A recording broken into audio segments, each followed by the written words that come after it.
pour une première activité dans le nouveau mandat de ICF Maroc. Et tu l'as déjà fait, tu reviens chez ICF Maroc et c'est un grand honneur et un grand plaisir pour la communauté. Et donc, voilà, je pense que Younes, je n'ai pas à te présenter, hein, tout le monde te connaît, je vais le faire quand même. Tu as accepté de proposer un thème assez innovant, assez transversal dans le coaching, qui est le coaching des organisations. Avec toi, je l'ai appris en forme de trois niveaux GLB, puis le champ relationnel. J'avais beaucoup aimé comment tu avais travaillé à l'époque, il y a à peu près une dizaine d'années, sur le champ relationnel. Donc aujourd'hui, tu vas sûrement nous ramener, nous surprendre, nous étonner comme tu le fais, par une approche nouvelle, un concept relu ou rénové, réadapté. Voilà, merci pour cette proposition qui enrichit vraiment le palmarès de ICF Maroc, qui a déjà travaillé sur la professionnalisation des coachs. Et là, je vois qu'au niveau du tour de table, tu es avec des professionnels et ça nous réjouit à ICF Maroc que nous démarrons le nouveau mandat par une rencontre avec les pairs, avec la communauté. Donc, Younes, on te connaît comme fondateur de Convergence et de Lead and Coach Institute. Tu es psychologue social des organisations et tu es aussi, disons, par rapport aux organisations, tu es dans l'accompagnement des dirigeants et des comités de direction. Tu fais beaucoup de recherches sur euh, le coaching des organisations et tu es speaker dans le domaine du leadership des organisations. Younes, euh, ça va peut-être surprendre pour te connaître un peu plus. Je me rappelle que tu étais très inspirant pour nous dans ce qu'on appelle l'écologie du coach. Je voulais juste poser la question, Younes, pour te connaître autrement. Comment tu passes dans ton dimanche, ta journée de dimanche? Comment tu la présentes? Comment tu la passes? Eh bien, donc c'est la première question, c'est ça, Mustapha? Oui. Écoute, d'abord, je vais répondre à ta question. Je voulais remercier ICF, le chapter marocain, de m'avoir invité euh, pour m'a proposer un thème. Et j'ai proposé celui-là spontanément. J'ai plein de thèmes en tête et j'ai proposé ça spontanément. J'y reviendrai tout à l'heure. Et mais pour revenir à ta question, mon dimanche, écoute, je fais du sport le dimanche. Enfin, j'ai un programme sportif que je complète le dimanche, donc ça, c'est une de mes activités. Euh, et puis, je fais tout sauf travailler le dimanche.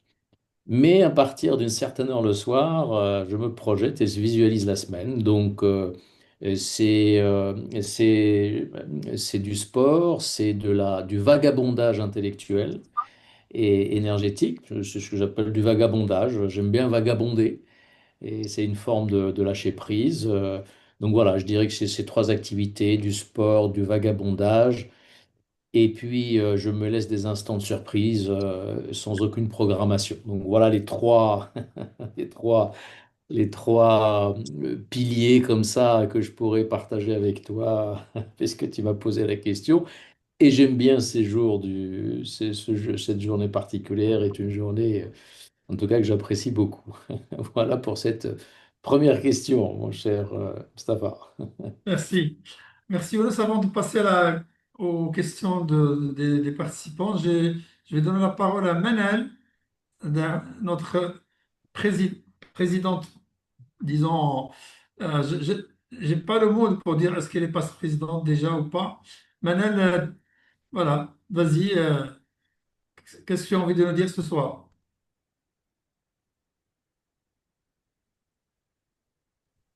Mais je la vois pas dans les Je ne le vois participants. pas, il n'est pas avec nous, Manel. Elle n'est pas là, Manal. Non. Donc, la parole à Rachid, notre nouveau président. Rachid, Merci. Hassan, Il est là, Rachid, il est là. non, juste, Hassan, est-ce que tu peux accueillir Fatem Zahra al parce qu'elle dit qu'elle est en attente. Juste, Donc, Non, il n'est pas là. bonjour à Il n'est toutes et pas à dans la tous. contact. Merci à Mustafa. Bonjour Younes. Je voudrais tout d'abord réitérer mes félicitations pour les 30 ans de Convergence. J'ai eu Merci. l'honneur et le plaisir d'y assister. Un magnifique chemin, une belle histoire, des partages généreux et certainement un voyage en continuelle évolution. Bravo et je vous souhaite le meilleur pour la suite, Inch'Allah. Merci. Merci, Rachid. Voilà. Alors, moi, je voudrais juste vous dire un petit mot par rapport au mandat 2026-2027 qui s'ouvre. C'est un mandat de continuité d'élan, de continuité dans les valeurs d'ICF et d'élan pour répondre aux enjeux du coaching au Maroc. Donc, je souhaite aussi que ce mandat-là soit placé sous le signe de la coopération et de la co-construction. Le nouveau bureau qui vient d'être constitué, nous avons aussi réparti les rôles, on va vous le communiquer dans les jours qui viennent. C'est un bureau engagé. Et sachez, et moi là je m'adresse à tous les membres, que c'est vous qui faites vivre le chapter par votre présence et votre implication. Le nouveau bureau peut aller vite, mais ensemble, on ira beaucoup plus loin. Merci. Et en tout cas, pour, pour les membres, en début 2026, nous allons ouvrir. Donc, il y aura un appel à candidature. Et j'invite tous les membres, pour ceux qui sont intéressés d'intégrer les commissions, seront les bienvenus. Merci. Merci, Mustafa. Merci, c'est Rachid. Sincèrement, je suis très content de cette synchronicité et de cette organisation où Sioun étant fondateur de Maroc Coaching depuis plus de 20 ans, il est aussi il a appuyé le fait que Maroc Coaching devienne chapter ICF Maroc et il est là pour lancer avec nous pratiquement le nouveau mandat et c'est magnifique. Merci Younes. Alors la configuration de cette soirée, les amis, elle va être comme la suivante. Younes va nous présenter disons le thème de coaching des organisations, son concept, comment il voit lui aujourd'hui le coaching des organisations. Une présentation, disons, brève du concept. Et puis, nous passerons un premier tour de questions. Donc, si on aussi préfère recueillir vos questionnements, vos préoccupations. Donc, nous prendrons 5 ou 6 questions juste après l'introduction de Yoris. Préparez vos questions. Les premiers arrivés sont les premiers retenus. Ne vous en faites pas, il y aura un deuxième tour de questions. Donc, si Yoris va réagir au premier tour des questions, on fera, disons, un temps d'échange et lui il va nous donner un retour sur ses réponses par rapport aux questions que vous allez poser.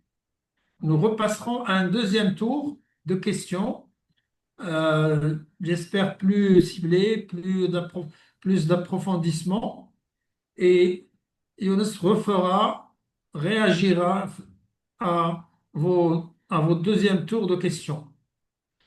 Et nous terminerons par une consolidation.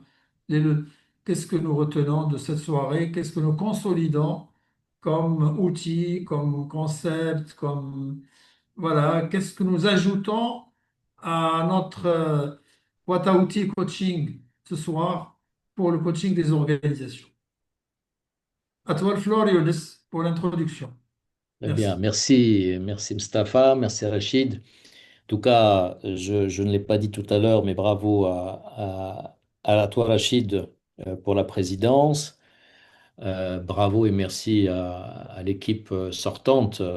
Ce bravo n'est pas juste un mot, mais il y a un vrai bravo derrière, authentique, solide, intense, plein de belles intentions et de gratitude. pour l'équipe qui a fait le magnifique boulot qui a été fait, et puis pour les belles intentions de l'équipe qui est en train de s'installer. Et je suis ravi, tu as cité la synchronicité, Mustapha, tout à l'heure.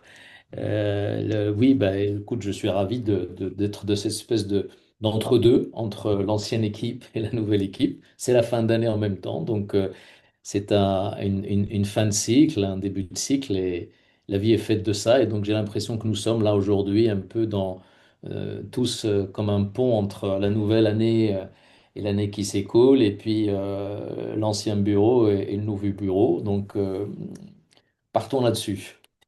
Alors, comme le disait Mustapha, l'idée plutôt que de vous présenter de manière scolaire des slides, des choses comme ça, étant donné que notre métier est basé sur le dialogue direct, j'ai préféré un format, je suggérais ça aux organisateurs, un format plutôt où on est en mode interaction.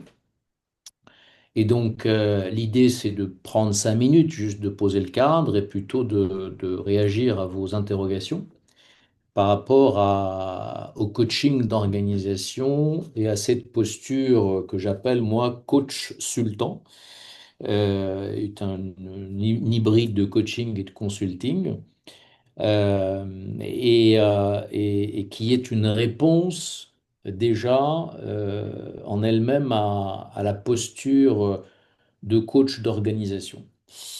Et souvent, dans notre métier, euh, quand on regarde les statistiques, quand on regarde les interventions, quand on pose des questions aux clients, quand on voit les formations qui sont proposées, que ce soit au Maroc ou à l'international, on, on a beaucoup de contenu, de méthodologie, de techniques, d'approches qui abordent le coaching individuel et le coaching d'équipe, mais très peu de coaching d'organisation. Et alors que le besoin est énorme. Euh, alors une organisation n'est pas forcément une entreprise privée. Une organisation, ça peut être un hôpital, c'est une école, c'est une association à but non lucratif, c'est un parti politique. Ce sont tous les systèmes humains organisés autour d'une finalité. Et donc, ça dépasse le monde de l'entreprise, entre guillemets, classique. Et donc, étant donné que c'est un lieu de vie, l'organisation, le système est un lieu de vie, ce lieu de vie a ses paradoxes, a ses finalités, a ses limites, a ses besoins, a ses cycles, et forcément, à un moment donné, à ses déséquilibres. Donc, euh, il a des besoins d'accompagnement qui peuvent se manifester, sauf que souvent l'offre se fait en coaching individuel ou en coaching équipe, ou les deux hybridés, en négligeant le côté coaching de l'entité elle-même, puisque cette entité-là, euh, alors je l'appelle entité parce que c'en est une, donc le coaching d'organisation n'est pas une combinaison de coaching individuel et de coaching d'équipe, c'est un coaching à part, une méthode à part, une approche à part et une posture à part. Et l'idée, souvent, la confusion, on la fait parce que on a l'impression qu'en faisant du coaching individuel mixé à du coaching d'équipe, nous faisons du coaching d'organisation. Or, en supervision, quand j'accompagne des coachs qui font de temps en temps du coaching d'organisation, la première chose que nous faisons ensemble, c'est de distinguer le coaching d'organisation du coaching en organisation. Ce sont deux choses différentes. Le coaching en organisation, c'est-à-dire je suis appelé par une organisation pour coacher un dirigeant, un manager ou coacher une équipe, je fais du coaching en organisation. Donc mon contrat, s'il te plaît, est-ce que tu peux coacher Flan ou Flan ou Flan ou Flan par rapport à une problématique donnée, ou alors est-ce que tu peux accompagner telle équipe ou telle équipe par rapport à une problématique donnée. Donc ça, c'est du coaching en organisation et ça n'est pas du coaching d'organisation. Le coaching d'organisation, il est plus l'entité elle-même qui s'appelle X et qui a un besoin particulier dans laquelle il y a l'individu et l'équipe, mais il y a d'autres facteurs dont on parlera certainement à travers vos questions, qui entrent en jeu et qui font qu'à un moment donné, l'aborder, c'est un regard particulier, c'est une méthode particulière, c'est une posture particulière, ce sont des outils particuliers qui viennent compléter ou qui sont différents du coaching individuel et du coaching d'équipe. Donc, on peut dire, en tout cas selon ma définition, mon expérience, ma conceptualisation du coaching d'organisation, qu'il y a trois espaces d'accompagnement dans le cadre du coaching. Il y a l'accompagnement du coaching individuel, et là, c'est une dynamique identitaire. Il y a le coaching d'équipe, qui est une dynamique relationnelle euh, et socio-relationnelle. Et il y a du coaching d'organisation, qui est de l'accompagnement polysystème, de plusieurs systèmes dans une même entité qui sont en interaction et qui donnent justement le coaching d'organisation. Voilà une première différenciation de ces trois espaces d'accompagnement qui ont comme dénominateur commun euh, la philosophie du coaching, c'est-à-dire la facilitation, l'émergence et la contribution à un élargissement de conscience chez ces trois entités que je viens de citer à ce stade-là. Donc voilà pour poser le cadre global. Et peut-être pour finir, je dirais que le besoin est énorme dans le cadre du coaching d'organisation. Alors, si on parle du Maroc, par exemple, et qui vit un moment particulier depuis 2, 3 ans, où il y a une fenêtre de tir assez intéressante, ce qu'on appelle un momentum. Il y a des investissements assez conséquents, il y a des positionnements des entreprises privées et publiques par rapport à une vision 2030 pour plein de raisons. Il y a la Cannes en ce moment, il y a euh, une croissance, il y a même, pour venir encourager ce momentum, la pluie sur tout le territoire marocain. Et ça ne se limite pas au nord, mais c'est plus global. Eh bien, il y a un momentum qui est présent. Et même si ce momentum n'était pas présent, les systèmes d'entreprise dans lesquels nous vivons sont des systèmes qui ont des besoins à partir du moment où nous savons les lire, les appréhender, les anticiper et y répondre au-delà du coaching individuel et d'équipe. Et donc, il y a, si je suis aussi, parce que je parle à des professionnels, j'échange avec des professionnels, il y a une offre potentielle qui est là, il y a une niche qui est présente et qui a besoin d'être accompagnée à partir du moment où en face, comme je vous ai dit, on sait capter ce besoin-là et y répondre de manière spécifique. Donc voilà en gros quelques éléments de distinction du coaching individuel d'équipe et d'organisation, premièrement. Deuxièmement, la séparation du coaching d'organisation du coaching en organisation. Et puis le troisième peut-être point que je voulais partager en résumé, c'est la notion d'offre et de besoin qui est là, que le momentum existe ou qu'il n'existe pas. Le besoin, il est là quand je vois les entreprises que j'accompagne depuis, Rachid le rappelait tout à l'heure, depuis une trentaine d'années. Voilà, pour poser le cadre. Maintenant, à partir de là, peut-être, comme tu le disais, Mustapha, peut-être à partir de là, je vais peut-être me baser sur vos interrogations, vos questions, vos feedbacks pour pouvoir alimenter, alimenter notre échange. J'ai cru comprendre que les questions pouvaient être posées sur le chat ou en live, c'est bien ça? Oui, en live, les deux, oui. Très bien. Euh, Nathalie va s'occuper des questions sur le chat et moi, je vais euh, vérifier les mains qui vont se lever, les premières, pour intervenir. Allez-y, les amis. Ouvrez vos micros, un à la fois, ou une à la fois. Alors, est-ce que je peux ouvrir le bal? Allez, c'est J'ai le parti. droit d'ouvrir le bal? Oui, bien sûr, Nathalie, vas-y. Donc, la première question, Younes, merci pour le distinguo, qui est très utile. En tout cas, Nathalie, je Est-ce veux te remercier parce que tu étais vraiment engagé dans cette organisation. Tu étais dans le contact pour la préparation, pour tout ça. Merci beaucoup, hein, donc, pour ce que tu as je t'en fait prie, pour je t'en prie, permettre cette rencontre. je t'en prie, Mustapha, je t'en prie. C'est un plaisir, comme d'hab. Concernant Younes, ma première question, est-ce que les clients sont, eux, sont conscients qu'il s'agit, quand ils ont un besoin spécifique, d'un coaching d'organisation ou est-ce que toi, tu recadres le besoin en coaching d'organisation? Ça, c'est la première question.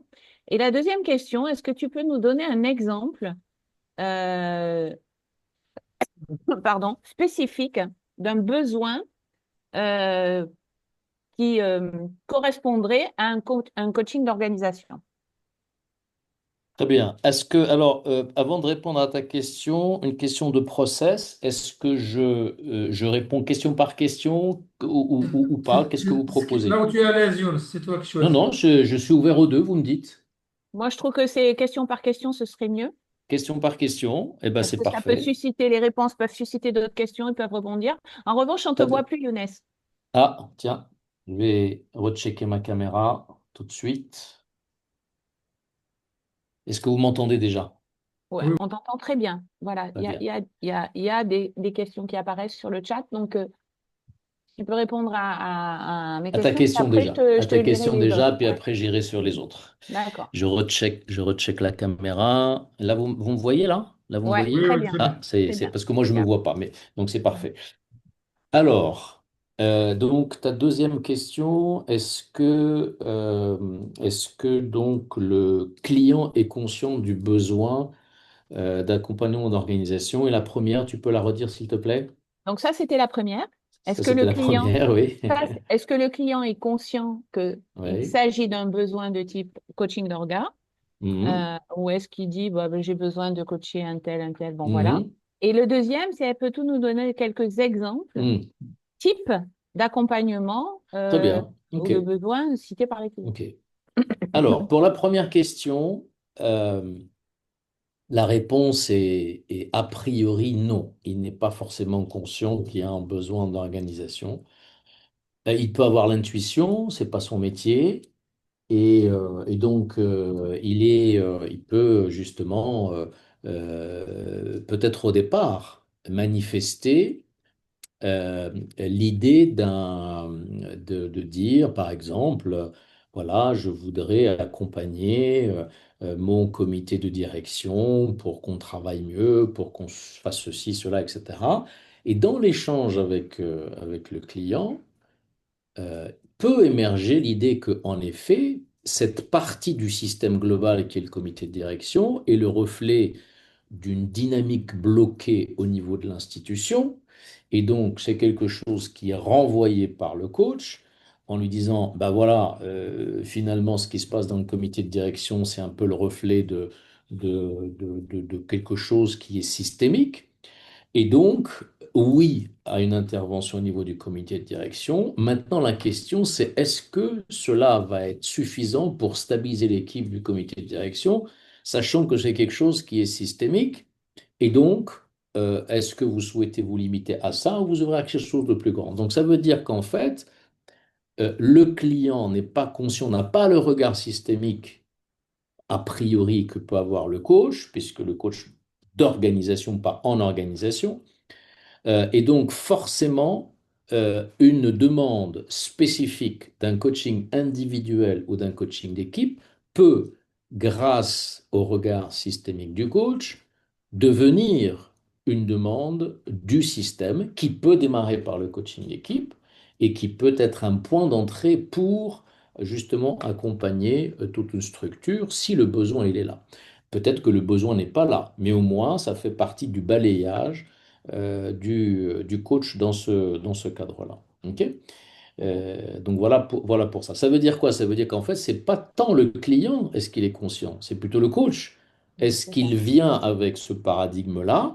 Parce que s'il est dans le paradigme coaching individuel, coaching d'équipe, bah forcément, il a une partie aveugle qu'il ne va pas entendre et qu'il ne va pas voir. Et donc, du coup, il n'a pas ce regard systémique important, incontournable pour le coach d'organisation.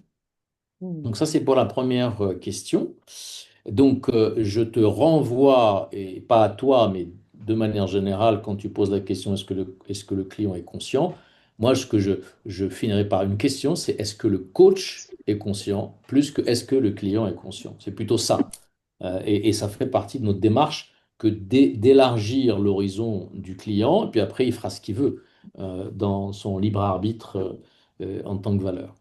Sur la deuxième question sur un exemple, euh, oui, ce qu'on appelle dans le monde du management le change management, de manière générale, on peut l'aborder en tant que consultant parce qu'on va faire un diagnostic sur l'état des lieux de l'entreprise, selon ses process, etc. On va proposer des plans d'action, les consultants, des plans d'action très adaptés pour transformer tel process client, tel process de production, etc., etc. C'est du change de consulting. Mais il y a aussi du change en coaching qui est à un moment donné, c'est une entreprise qui a mis en place une stratégie, mais qui a besoin de mobiliser ses collaborateurs autour d'une nouvelle vision, autour d'une nouvelle stratégie. Et là, le coach a du boulot à faire parce il crée les conditions pour mobiliser les collaborateurs autour d'une nouvelle vision, autour d'une nouvelle stratégie, autour d'une nouvelle culture. Et là, c'est en effet du coaching d'organisation. C'est un exemple de coaching d'organisation qui peut être une nouvelle culture d'entreprise et qui est basé sur de l'intelligence collective. Et ça fonctionne. Très souvent, d'ailleurs, les clients peuvent être très surpris parce qu'ils disent, ah, vous accompagnez 2000 personnes et vous êtes trois coachs consultants? Oui, oui, mais comment ça se fait d'habitude? Ben oui, mais parce que la compétence, l'expertise est en interne, elle n'est pas en externe. Donc, ça surprend. Accompagner 2000 personnes par trois personnes, oui, oui, tout à fait. C'est possible, c'est tout à fait possible. Et c'est très surprenant parfois. On a l'impression qu'accompagner 3000 personnes, il faut être une batterie de 15 consultants, 20 consultants, 30 consultants, pas du tout, puisque dans la démarche elle-même du coaching d'organisation, il y a des task forces qui peuvent être créées en interne, accompagnées par les coachs, pour que la dynamique interne puisse prendre. Donc voilà pour brièvement, en quelques éléments, en réponse aux deux questions. Alors, je vais lire justement parce que tu as parlé de consultant et ça tombe bien, ça me donne une belle transition pour la première question qui est arrivée dans le chat Très et qui bien. évoque justement le terme coach sultan dont tu as parlé. Ouais, En coaching d'organisation, Younes, où mets-tu le curseur entre les deux? très bien. Qui a posé cette Première question? Ça question. m'intéresse. Ok, qui Samir. a posé cette Samir, question? Samir. Samir. Très bien, La très question bien. de Samir. Samir, très bien. Bonjour Samir, bonsoir Samir.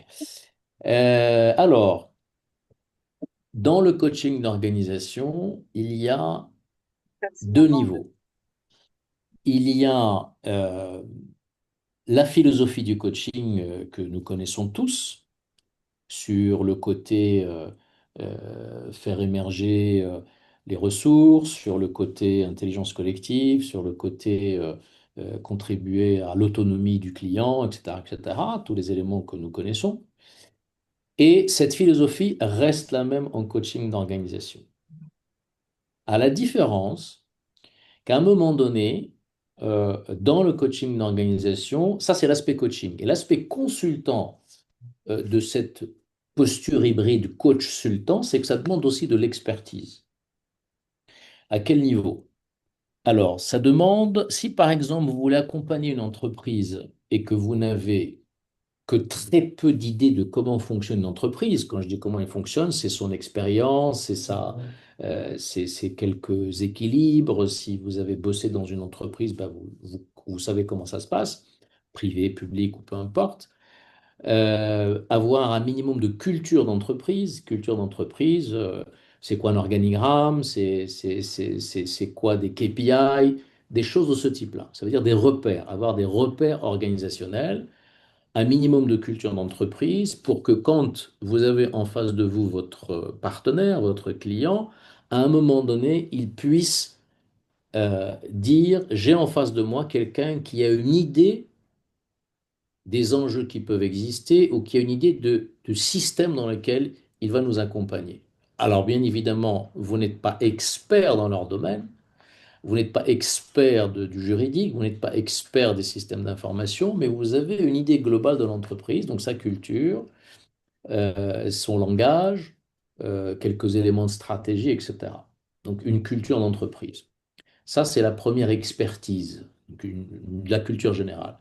Une deuxième expertise, dans le coaching d'organisation, il est important de savoir concevoir des architectures d'accompagnement. Une architecture d'accompagnement, c'est quoi? C'est à un moment donné, vous êtes dans une entreprise et puis vous détectez un besoin de coaching d'organisation. Il y a une demande explicite de coaching d'organisation. Vous êtes dans une dynamique de chain, vous accompagnez, je ne sais pas, 200, 300, 400, 500 personnes, en tout cas une structure de 400 et 500 personnes. Et on vous demande c'est-à-dire un plan, c'est-à-dire comment ça va se passer, des étapes, étape 1, étape 2, étape 3, une prévision, une méthode. Et là, dans le coaching d'organisation tel que je le conçois, à un moment donné, vous avez développé l'expertise de l'architecture d'un plan d'accompagnement. C'est quoi l'étape 1? C'est quoi l'étape 2? C'est quoi l'étape 3? C'est quoi l'étape 4? Et entre les étapes, qu'est-ce qui se passe? Est-ce qu'il y a des boucles de rétroaction? Et qui est concerné par l'étape 1? Qui est concerné par l'étape 2? Qui est concerné par l'étape 3? Etc. Ça demande une expertise. Ça, c'est la deuxième expertise.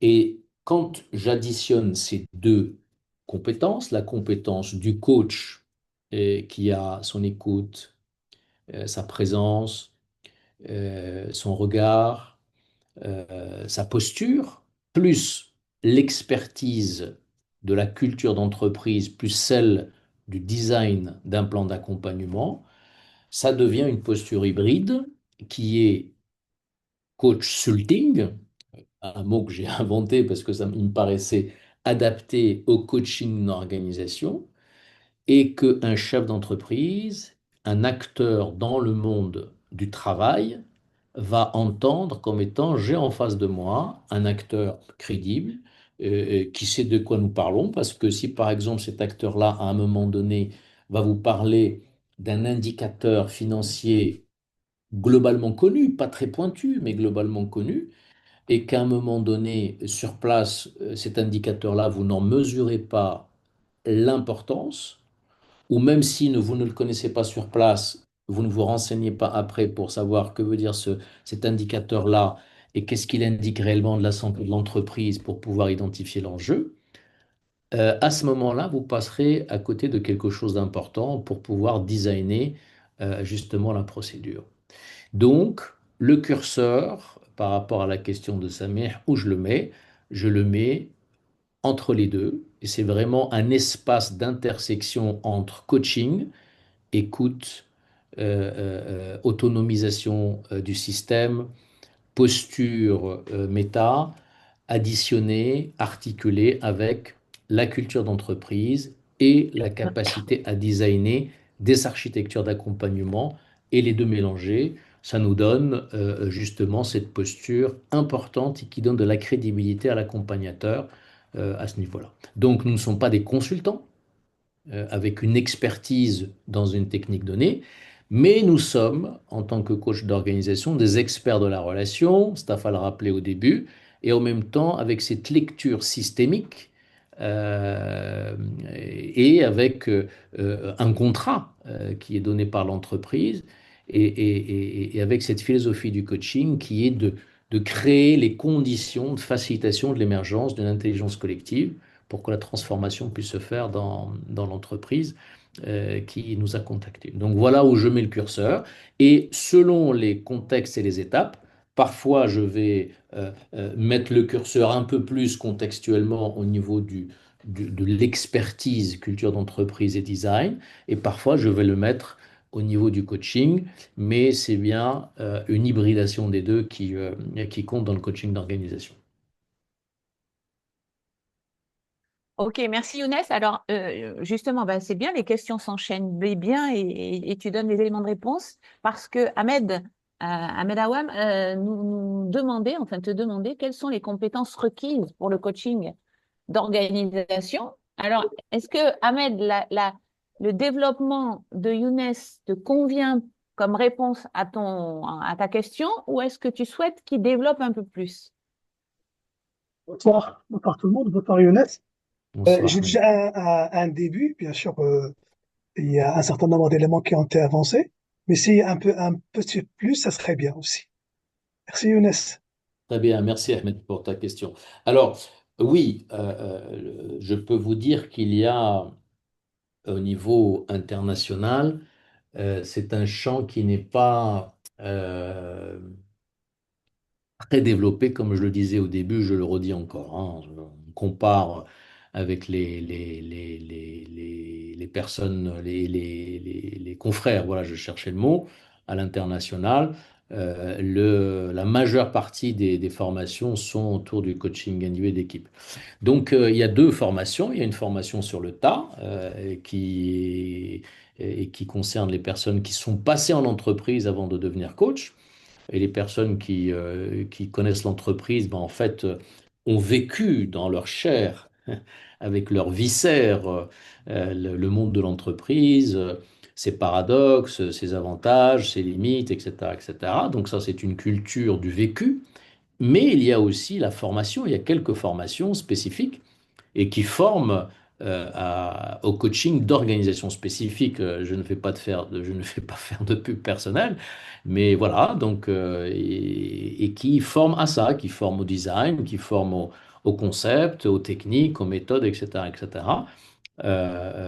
Tout en gardant l'aspect coaching, là encore, parce que c'est important. Il peut y avoir des formations au change management, avec des méthodes, etc. Mais c'est pas forcément du coaching d'organisation tel que je suis en train de définir à ce stade. Donc il y a quelques rares formations et qui existent dans ce sens-là, en effet. Donc pour se former, deux conditions, que vous ayez une expérience d'entreprise, vous étiez de l'autre côté de la barrière, ça c'est toujours très utile, vraiment très utile, vous savez de quoi vous parlez, et puis après par la suite, passer de j'ai vécu une expérience à j'ai conceptualisé autour de cette expérience. D'ailleurs, les personnes qui pratiquent, que je connais, que je supervise, sont des gens qui ont vécu l'expérience de l'entreprise et se sont formés au coaching et au coaching d'organisation. C'est une spécialité. C'est-à-dire, vous voulez vous former au coaching d'organisation tout de suite, sans passer par la posture, vous n'aurez pas la posture coach. Donc l'important, c'est d'avoir cette posture coach pour intégrer la philosophie avec une spécialité en coaching d'organisation. Donc c'est une spécialité en fait. C'est comme quelqu'un qui te dit, je veux devenir psychiatre, mais je fais tout de suite la spécialisation psychiatre sans faire médecine. Je dis, non, non, tu dois faire médecine d'abord, après tu fais ta spécialité. Faire tout de suite coaching d'organisation, il y a un chemin par rapport à ça. C'est du consulting dans ce cas-là. Voilà. Alors, justement, puisqu'on est dans la formation, la troisième question, pardon, de Bahi. Pourrais-tu envisager, Younes, une formation d'une dizaine de jours à l'intention de la population de coach pro de LCI à Ouais. raison de modules de 2 à 3 jours? Est-ce que je peux envisager une formation de 2 à 3 jours autour du coaching d'organisation? Oui, pour des coachs C'est ça? pro. Ouais, pro Oui, de LCI. Donc, LCI, je sais pas ce que c'est. d'accord. Ouais. C'est une Ça doit être le question de Lead Coach Bahi. Institute, ça, certainement. Écoute, Bahi, la formation existe déjà hein, depuis quelques années. Cette formation de coaching d'organisation, je ne l'envisage pas, elle existe déjà depuis de nombreuses années. Elle existe tous les Mhm. 3 ans, je crois, ou quelque chose comme ça. Donc, elle existe déjà. Mais étant Ouais. donné que là, je ne suis pas là pour en faire ni la pub ni quoi que ce soit, tu peux contacter le cabinet et ils te Elle est sur le donneront. site, hein. Ouais, elle est sur le site tout simplement, voilà, exactement. Et cette formation existe déjà depuis une dizaine d'années déjà. Et elle est présente Nathalie, au Maroc et à Oui, l'international. ok, Nathalie a une question sur les valeurs. Je vais reprendre cette question pour Younes. Mhm. Comme ah, parce que il y en a une question avant, mais tu voilà, elle est sur préfères le coaching d'équipe, on ouais, reste sur l'organisation. Donc, Rachida va nous excuser. On c'est pas passe. Rachida, c'est Jehan. Jeanne, oui, Jeanne va nous excuser. Je préfère qu'on enchaîne sur la question des valeurs. Et pour Younes, je vais juste ajouter valeur à la culture. Est-ce que, Oui. au niveau, disons, entrepreneuriat et les grands managers ou les grands patrons des organisations marocaines, d'après toi, quelle résistance, quel regard ils feront sur le coaching des organisations par rapport à cette dimension culturelle et au système éthique de rentrer dans un système de production, un système relationnel interne d'une organisation. Quels, quels sont les enjeux aujourd'hui? Quelles sont les possibilités et l'ouverture d'esprit? Alors, je ne suis pas sûr d'avoir compris tout à fait la question, parce que j'entends valeur, culture, éthique, il y a plusieurs choses.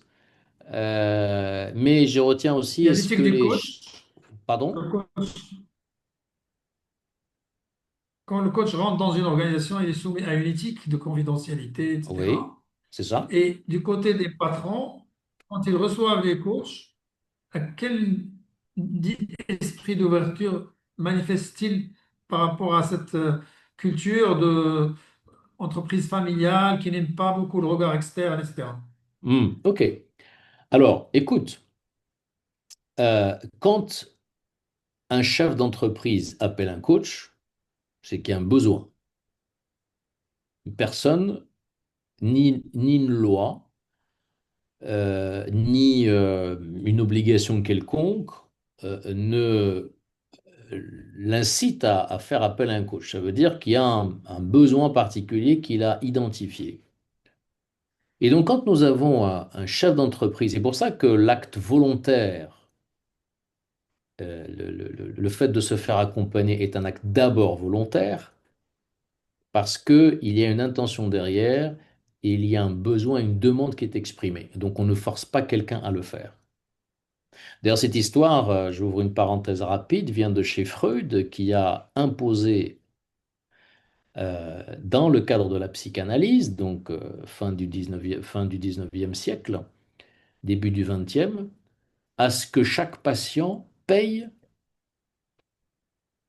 quelque chose par rapport à la séance d'accompagnement et de l'analyse. Un dû. Ça peut être même quelque chose de symbolique. Comme ça, ils ne se sentent pas redevables de quelque chose. Et c'est à partir de là que, par la suite, il y a eu les séances payantes, etc., etc. Et cetera. Et le fait qu'à un moment donné, que toute action de coaching ne se fait pas gratuitement, sauf tout ce qui est pro bono qui est là encore organisé, etc. Donc ça, je ferme la parenthèse pour répondre à la question euh, du client qui appelle un coach par rapport à cette notion de confidentialité. Donc si un coach appelle, c'est qu'il a un besoin. Et le rôle du coach, c'est avant d'entamer sa démarche, que ce soit dans l'individuel, dans l'organisation ou dans l'équipe, c'est de parler de cette confidentialité, de dire, voilà, bien sûr, que nous sommes prêts à travailler, etc., etc. Maintenant, nous avons un cadre de fonctionnement éthique, et en voici quelques règles importantes. C'est que quand nous accompagnons un de vos collaborateurs, vous avez le devoir, la légitimité pour définir des objectifs à cet accompagnement, le contenu de la séquence et de la séance de coaching est confidentiel. Donc ce contenu-là, vous ne pouvez pas y avoir accès. Et peut-être que la relation avec ce client va s'arrêter là parce que peut-être que son intention, c'était d'avoir ce contenu, d'avoir tous les éléments. Et dans ce cas-là, vous n'allez pas travailler avec ce client. Donc la réticence, si elle est là dès le début, bah écoutez, ça ne se fait pas. Mais aujourd'hui, on peut dire que 20 ans après, tu as rappelé l'histoire de l'ICF, 20 ans après, aujourd'hui, nous avons au Maroc et nous pouvons dire que le coaching a fait un sacré chemin depuis 20 ans. Il y a beaucoup d'entreprises familiales, un certain nombre que j'accompagne, qui n'ont aucun souci avec le coaching, qui n'ont aucun souci avec l'éthique du coaching et qui n'ont aucun souci avec le fait de pratiquer, de faire appel et de budgétiser du coaching, d'organisation individuelle et d'équipe dans le système culturel dans lequel ils sont. Donc ça n'est pas réservé aux multinationales. Pour rappel, on en a parlé lors des 30 ans de convergence, le premier client que je connaisse de Mm. Convergence en coaching il y a 30 ans, c'est euh, c'est une entreprise publique, marocaine publique. Juste pour rappel, hein, ce n'est pas une entreprise multinationale. Donc voilà, je ferme la parenthèse par rapport à ça. Donc il y a une bonne prédisposition au Maroc pour que le coaching se mette en place, grâce entre autres à tout le travail qu'a fait ICF pour installer, poser les choses, normaliser et donner la meilleure image possible de notre beau métier. Merci, Alors, si tu permets, merci pour les Mustapha, questions. Nathalie, est-ce si qu'on tu peut permets, prendre... Mustapha, oui, Oui, oui, attends, je vais rebondir parce que pour qu'il y ait une cohérence dans les questions et enfin dans le fil conducteur, je vais me permettre d'aller à la question directe de Nourdine sans oublier la question de Selma et de Samy. est-ce qu'on peut Mais faire une pour petite... rebondir sur ce que vient de dire Younes, Oui, oui, sur justement, Nourdine nous pose cette question, même si Younes, tu y as répondu un peu, mais peut-être qu'il serait intéressant de focuser davantage. Est-ce que le coaching d'orga, tel que tu le prônes, Younes, est adapté aux TPME et PME qui constituent l'essentiel du marché marocain, sachant qu'il s'agit d'entreprises familiales ayant des difficultés financières et dépendant d'un ou deux clients? Voilà, donc ça c'est la question de Nourdine. Par rapport à ton expérience, par rapport à ce que tu vois sur le marché, tu as dit, c'est pas que les multinationales, tu as rappelé ce que tu avais dit, le premier client au Maroc, etc., utilisateur de coaching, mais aujourd'hui, justement, sur ce marché constitué essentiellement de TPME et PME, où on en est? Alors, je réponds directement. Il est complètement adapté. Alors, ce n'est pas une question de tarif. Je vais donner un exemple très Ouais. concret. Aujourd'hui, vous avez une entreprise de 15 personnes. Prenons un exemple, 15 personnes. Et je vais revenir à la notion de coaching d'organisation. C'est quoi le coaching d'organisation? Si je devais donner une définition à ce stade-là, tout de suite, aujourd'hui, je dirais que c'est la facilitation et l'accompagnement d'un polysystème orienté vers une finalité. Faciliter, accompagner un polysystème, c'est-à-dire une entité où il y a plein de sous-systèmes, direction financière, ressources humaines, production, etc., orienté vers une même finalité. Si je pars de cette définition du coaching d'organisation, ça veut dire qu'une entreprise qui produit des cacahuètes, une imprimerie de 15 personnes, on peut prendre les TPE de tous les secteurs d'activité, c'est l'accompagnement d'une chaîne de valeur. La chaîne de valeur, c'est les inputs et les outputs. Et au milieu, nous avons des gens, des systèmes, des technologies, etc. Et donc, accompagner une chaîne de valeur, peut être produite par 3 à 4 personnes, comme par 200 000 personnes ou 200 000 personnes. Et donc, le principe du coaching d'organisation n'est pas réservé aux multinationales, aux grandes entreprises, familiales ou pas, mais il concerne toutes les entreprises à partir du moment où il y a un système, des procédures, quelques salariés, 7, 8, 9, 10, jusqu'à pas de limite. Après, c'est une question de design en fonction du nombre. Et forcément, quand vous accompagnez une entreprise de 7-8 personnes, bah, vous vous intéressez à la chaîne de valeur qui contient ces 7-8 personnes. Parce que à ma gauche, j'ai celui qui va être au stock. À ma droite, j'ai le vendeur. Moi, je suis le financier, par exemple. Bah, cette chaîne de valeur constituée de 3 personnes, c'est une organisation. Et donc, cette organisation-là implique des relations, implique une qualité relationnelle entre nous deux, nous trois, implique des objectifs, implique une culture, implique une stratégie, implique tout ça. Et on travaille en accompagnant ces 3, 4, 5, 6, 7 personnes. Et c'est exactement le même principe avec 200 000 personnes. Donc, oui, c'est tout à fait adapté. Après, c'est une question de méthode. merci. OK. Nathalie, Alors, je vais s'il te plaît, mixer, Nathalie. si tu permets. Ah, Non, vas-y, Moustapha. est-ce qu'on peut recontractualiser le temps avec Younes? Il est moins 5 ans. Et moins 5. Younes, est-ce que tu peux nous accorder 15 minutes de plus? Allez, partons, allons-y, soyons Merci, fous. merci beaucoup. Est-ce que tu as envie de réagir un peu sur ce que nous venons d'entendre, une forme de petite pause avec quelques compléments avant de reprendre deux ou trois D'autres questions à la questions? fin? Oui, peut-être si on devait faire une différence entre le coaching d'équipe et le coaching d'organisation, parce que peut-être que c'est une question qui peut être posée par un Elle a client. été déjà posée, elle est posée.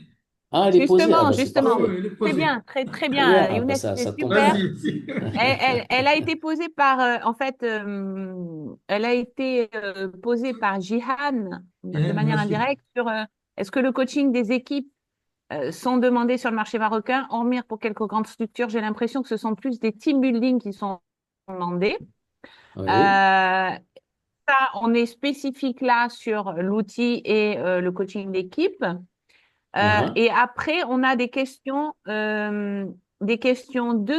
que j'aimerais relier entre elles Mhm. sur le change management justement dont tu as parlé.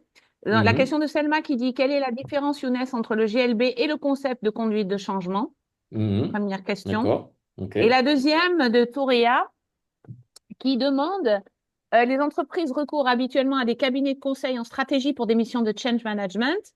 Comment Oui. le coach peut se positionner sur cet axe, combinant ainsi consulting et coaching? Et tu Mhm. vois, les deux questions de Selma et de Touria sont quand même Très bien. assez liées, les deux, avec Oui, cette oui. question de Jihan en amont sur le coaching d'équipe et les team building.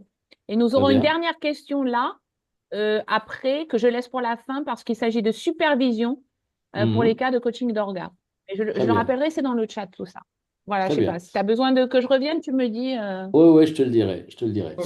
Alors, donc, je reprends ma question de tout à l'heure sur si, par exemple, un client vous pose la question, quelle différence vous faites entre le coaching d'équipe et le coaching d'organisation et non pas en organisation. Euh, la réponse est la suivante, c'est que dans le coaching d'équipe, ce qui nous intéresse, c'est la performance de l'équipe en tant que telle. Cette équipe de comité de direction, cette équipe commerciale, etc. Bien sûr, dans un système global. Et là, le coaching d'organisation, ce qui nous intéresse, c'est pas la performance de cette équipe, c'est la performance de l'entreprise, avec toutes ces combinaisons. Et donc, et l'entreprise est une chaîne de valeur. Donc, le coaching d'équipe, c'est un coaching d'une partie du système. Et le coaching d'organisation, c'est un coaching du polysystème. Polysystème, c'est-à-dire cette entité globale qui contient tous ces systèmes-là. Donc, il y a des axes juridiques, il y a des axes financiers, il y a des axes ressources humaines, etc., etc. Et donc, ça, c'est une réponse très simple. Et tout le monde la comprend, c'est presque du bon sens. Il n'y a rien d'extraordinaire dans cette réponse. Et ça, c'est un élément important qui va conditionner justement la méthode, c'est-à-dire ce que je disais tout à l'heure, designer une architecture, etc., etc. Et c'est là où ça m'amène à parler justement d'une des questions qui est posée sur que les entreprises recourent habituellement à des cabinets de conseil en stratégie pour le change, etc., etc. C'est vrai. Et il y a toujours deux dimensions dans un change. Il y a la dimension hard, c'est-à-dire des process commerciaux, stratégie, digitalisation, technique, etc., etc. Et on va, pour ça, et ils ont raison, les entreprises, elles ont raison d'inviter des gens experts en ça. Il y a des grands cabinets qui existent aujourd'hui, que vous connaissez tous, internationaux, installés au Maroc, qui pratiquent ça très bien. Sauf que dans ce change process, il y a une dimension invisible et qui est du pain béni pour les coachs, qui est le mindset. Ce change-là, c'est quoi? C'est tu as une voiture, cette voiture n'est plus adaptée, je te donne une nouvelle voiture. Très bien. Nouvelle voiture, nouveau moteur, électrique, tout ce que tu veux, etc. Une nouvelle technologie, etc. Et c'est un beau joujou qui est très adapté, qui est performant, mais moi, qui suis le pilote de cette voiture, je conduis avec l'ancien code de la route et avec l'ancienne mentalité. C'est une nouvelle manière de conduire ce joujou. Conduire ce nouveau joujou implique fonctionner de manière disruptive, changer ma culture, mes habitudes, ma manière de fonctionner et de piloter. Et c'est là où intervient le coaching d'organisation sur la culture, sur les habitudes, sur les relations entre les départements, sur le mode de fonctionnement en interne, sur les ruptures nécessaires. Et donc, oui, les entreprises font appel à des cabinets de stratégie. Et c'est là où nous, les coachs, je pense que nous ne sommes pas assez, entre guillemets, agressifs, pas assez audacieux pour pouvoir, à un moment donné, challenger nos clients sur vous faites de change procédural, opérationnel nécessaire, quid du change culturel, quid du change du mindset. Donc, quelque part, nous sommes aussi les ambassadeurs de cet élément-là qui est important, parce que quand on regarde des résistances qui existent dans le change, elles sont d'abord comportementales, elles ne sont pas stratégiques ni opérationnelles. Et c'est là où il est important que nous intervenions. Et c'est là où les coachs ont un rôle important à jouer à ce stade-là. Donc Faut voilà qu'on pour bosse la avec différence entre les l'équipe. cabinets de conseil alors, Younes. Pardon? Qu'est-ce que Faut tu qu'on dis, bosse Nathalie? avec les cabinets de conseil alors. Pourquoi bosser avec eux? Non, pas besoin, pas besoin. Ah, si, Ils- pourquoi très pas? On a souvent, qu'à allier nos forces. oui, ah oui, non, non, j'ai pas compris ce que tu voulais dire. En fait, très souvent, là, en ce moment, par exemple, nous avons 4 projets que nous menons de front. Il y a un cabinet qui s'occupe de la stratégie, etc. Et nous nous occupons de cette Voilà, partie. Et nous nous voyons, nous discutons, nickel. nous échangeons nos informations. Et nous travaillons même avec le client en disant, voilà, changement, change côté opérationnel, change au niveau mindset. Et personnellement, je suis entre guillemets, j'essaie d'être un ambassadeur de cet élément-là. Ils le comprennent très bien. De temps en temps, les cabinets de stratégie veulent aller sur cette voie, Direction. mais ce n'est pas tout à fait leur ADN. Comme nous, ce n'est pas tout à fait notre ADN d'aller à ce niveau-là. Après, c'est des Ouais. business models qui entrent en jeu. Et puis, c'est une manière de voir les choses qui n'est pas tout à fait la même, mais qui converge, puisqu'au bout, c'est l'accompagnement de la transformation justement de cette entreprise-là.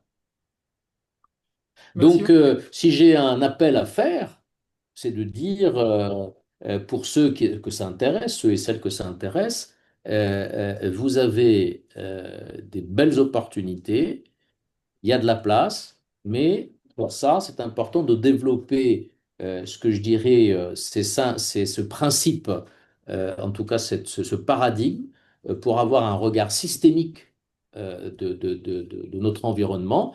Et ce regard systémique vous permettra, à partir d'une demande lambda, de la transformer en besoin systémique global et qui peut ouvrir des champs pour du coaching individuel, d'équipe et d'organisation. Tu peux compléter, s'il te plaît, Younes, par cette approche de professionnalisation. Tout à l'heure, on avait évoqué la formation.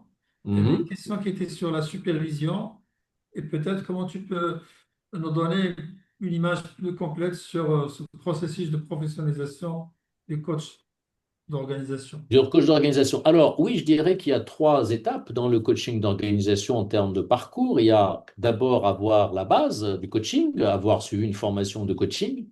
Il y en a de très bonnes au Maroc et à l'international. Deuxièmement, se spécialiser en coaching Norga. Comme je disais tout à l'heure, on ne peut pas sauter la phase coaching de base pour avoir la dynamique, la posture. Sinon, ça devient du consulting. Donc, deuxièmement, coaching Norga, se spécialiser là-dessus. Et donc là encore, il y a quelques rares formations, mais elles existent. Et puis après, être supervisé. Et ça, c'est la troisième étape, puisque les cas de coaching d'organisation, le niveau de complexité est assez élevé puisqu'il y a des dimensions qui n'existent pas, ou moins dans le coaching individuel d'équipe, par exemple la dimension systémique, la dimension du pouvoir, la dimension politique. C'est des dimensions qui sont très élevées dans le coaching d'organisation, en tout cas plus élevées que quand on fait du coaching individuel ou du coaching euh, d'équipe. Et donc, ils ont besoin d'un espace pour pouvoir être challengés en tant que coach et balayer justement les cas d'accompagnement que nous avons.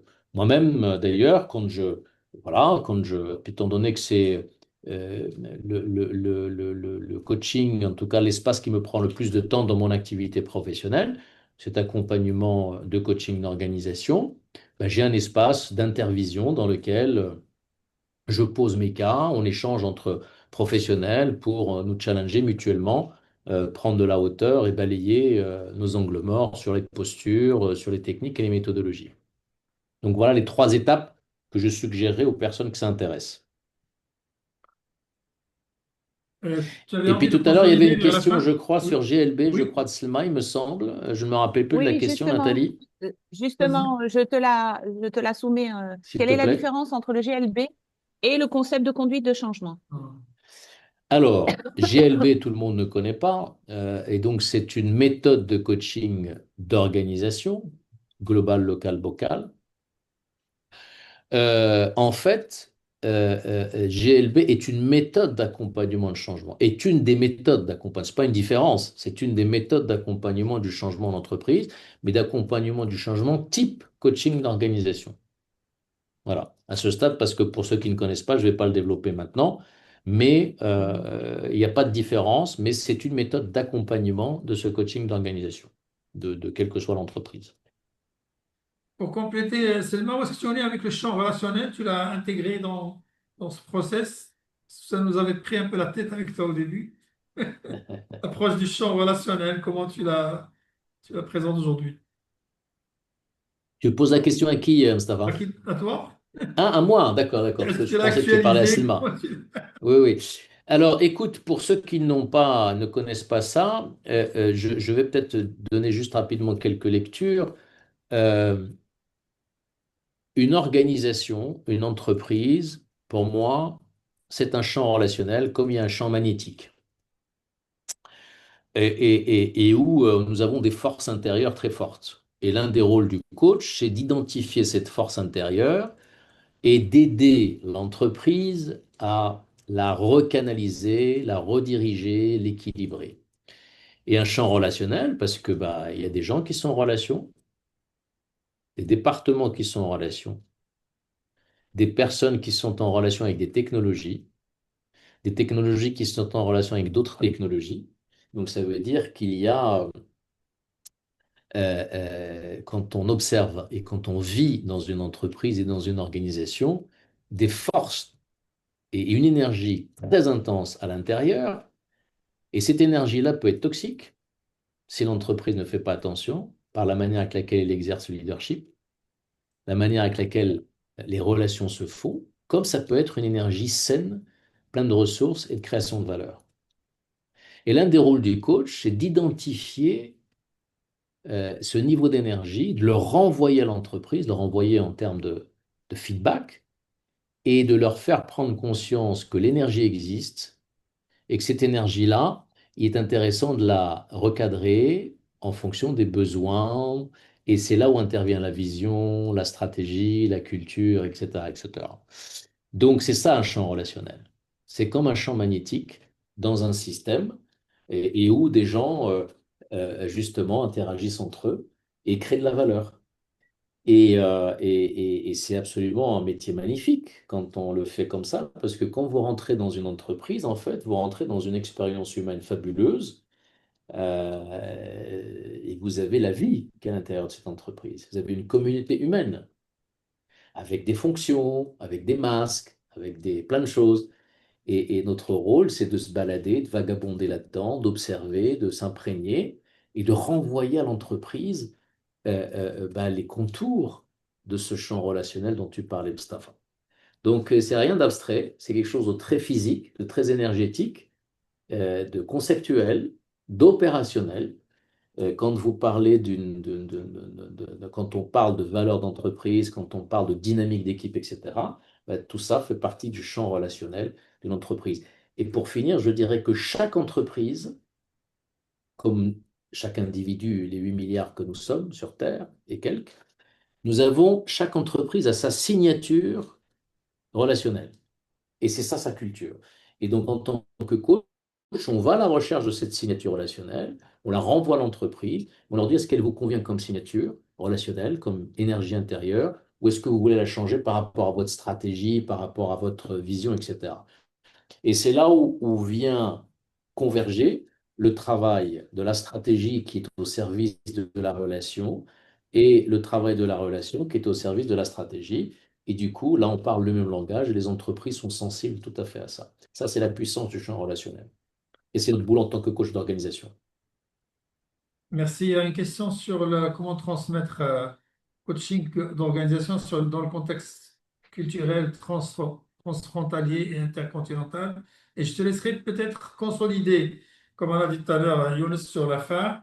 Et après, Mhm. je laisserai Rachid dire le mot de la fin, notre nouveau président. Vas-y. Alors, sur la question de la c'est quoi? C'est une transculturelle, cette question? Pour que je comprenne Transfrontalier mieux? et intercontinental.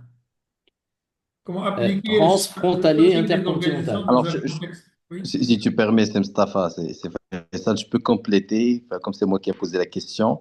Bonsoir Younes. Une Bonsoir, minute, 30 Faisal. secondes, s'il te plaît, Faisal. Ouais, bah, je vais faire très, très vite. Enfin, il s'agit d'une question par rapport au accompagnement d'entreprise dans un contexte où l'entreprise est multinationale, les employés aussi, ils ont des nationalités différentes. Et parfois, la culture de la société, ben, je ne parle pas de l'entreprise, mais de la société imprègne quelque part le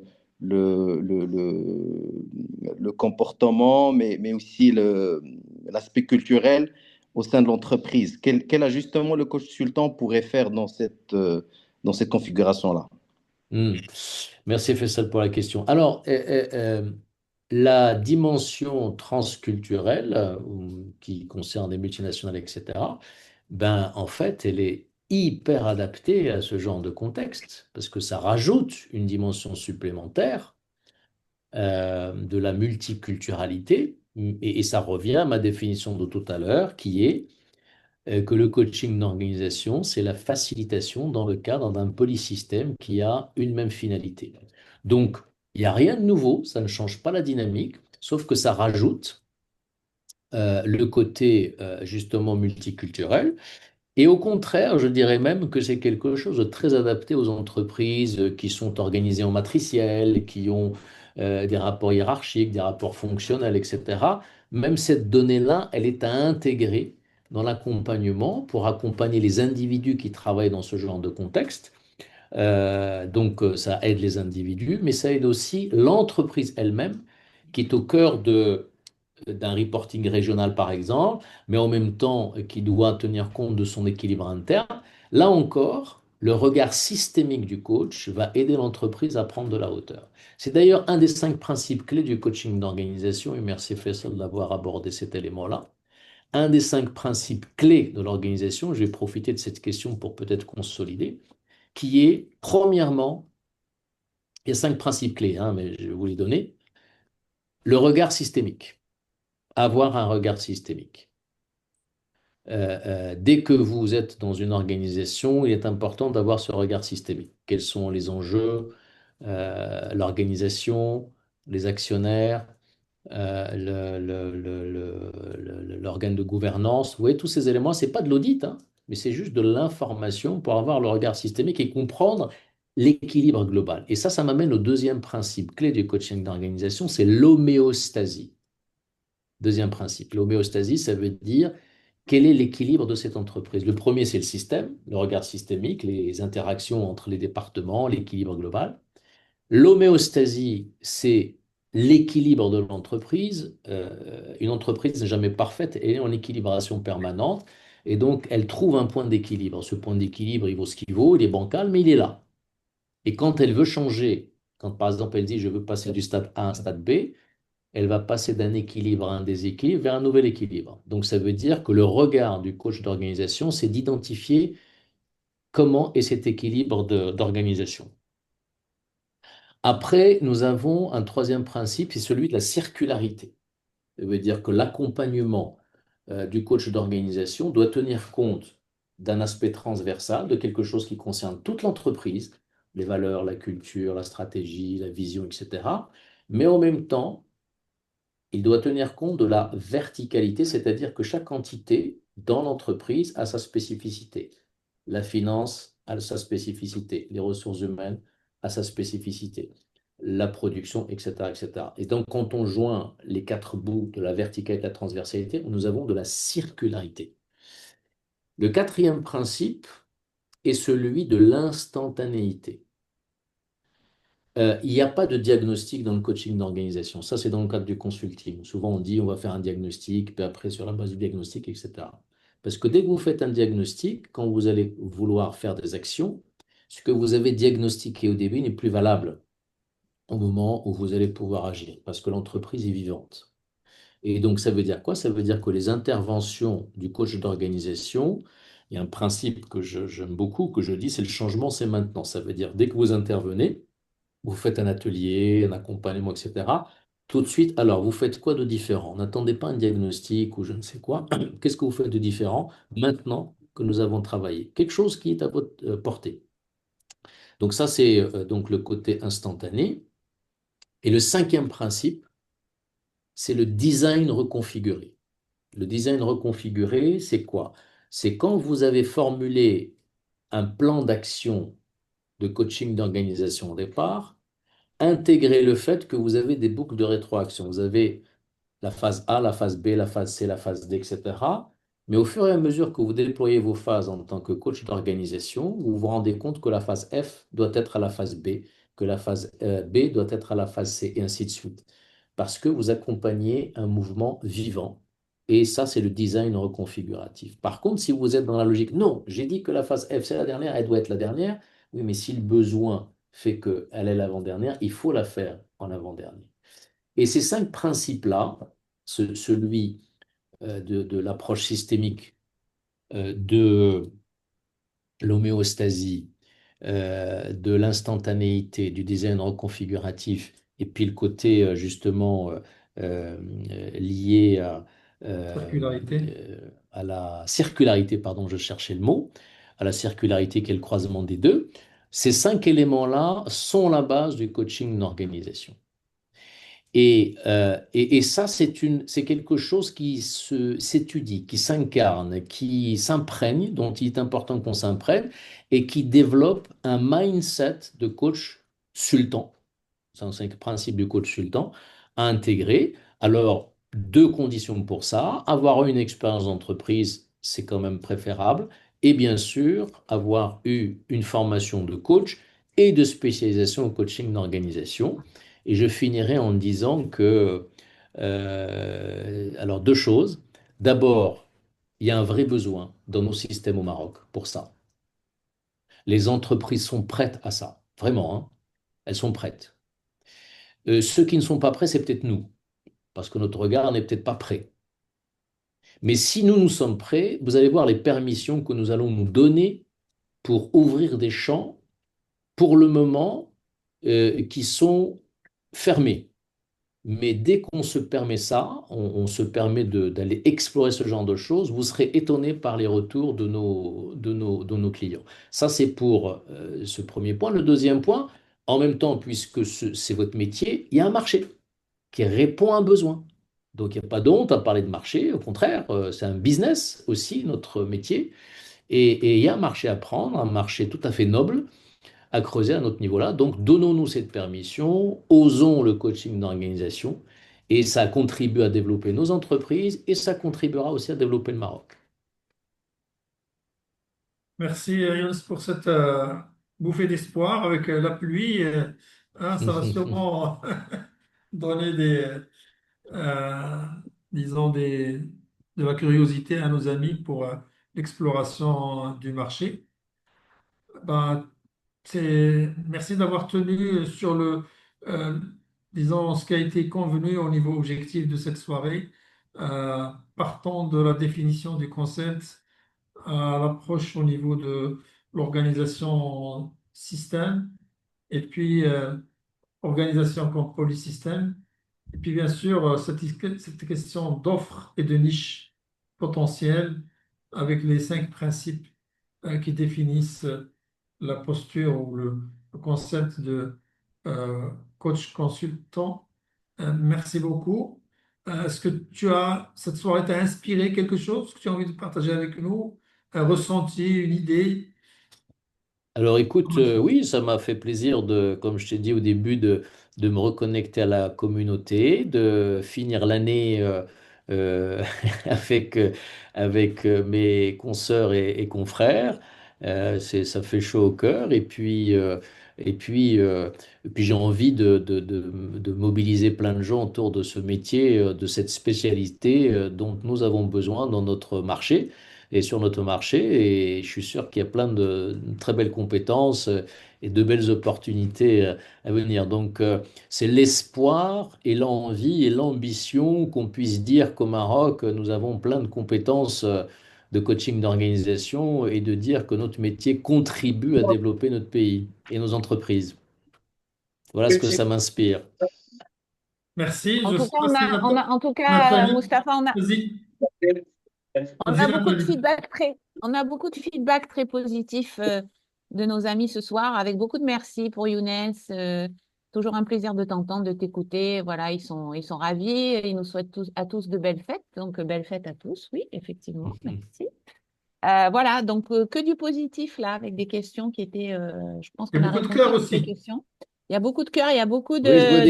je vois des cœurs qui s'envolent là. Il y a des gens qui souffrent dans des langues de belle-mère qu'on appelle. Ah bon, ça veut dire quoi? Les langues de belle-mère, tu sais pas ce que c'est les langues de Non, belle-mère? Vous c'est savez quoi pas les ce que langues? c'est?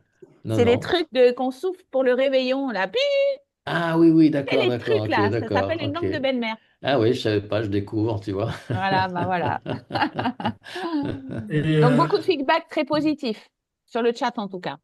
merci beaucoup. C'est de l'amour, Younes, qu'on te doit. Et puis, Bon, bah écoute, en tout du cas, dernier mot de merci d'avoir organisé cela et plein succès au nouveau bureau. Bravo encore au formidable travail qui a été fait à l'équipe qui est sortante là. Et puis, je nous espère tous une année 2026 avec trois mots-clés.